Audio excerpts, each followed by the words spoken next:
هو خبر انتقال بونو.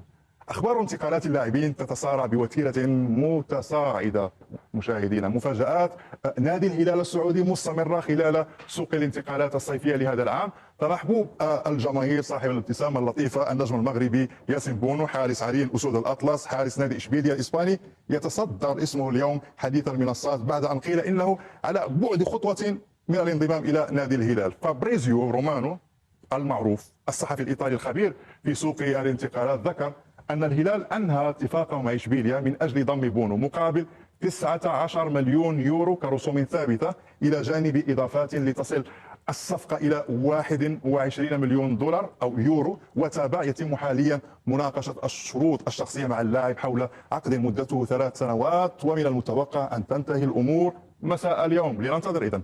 وحتى اللحظة مشاهدينا لا يعرف بعد إذا كان بونو سيشارك مع إشبيليا غدا ضد مانشستر سيتي في مباراة السوبر الأوروبي بعد التطورات الأخيرة. إذن كيف تفاعلت المنصات مع مفاجأة صفقة انتقال ياسين بونو إلى الهلال؟ نبدأ مع محمد هنا يقول أن كل المؤشرات تؤكد أن الهلال يفعل المستحيل من أجل إقناع ياسين بونو، بحيث أن العرض المقدم يصعب رفضه حسب قوله. ويتابع إذا ما تمت الصفقة سيكون شكل النادي السعودي هو فريق أقل ما يمكن القول عن أنه متكامل. أما صانع المحتوى المختص في كرة القدم محمد علاء فيعتقد أن الهلال صرف النظر عن موضوع ضم اللاعب ماركو فيراتي بقدوم ياسين بونو والكسندر ميتروفيتش، فبضمهم يكون اكتمل عقد المحترفين الثمانية حسب تعبيره.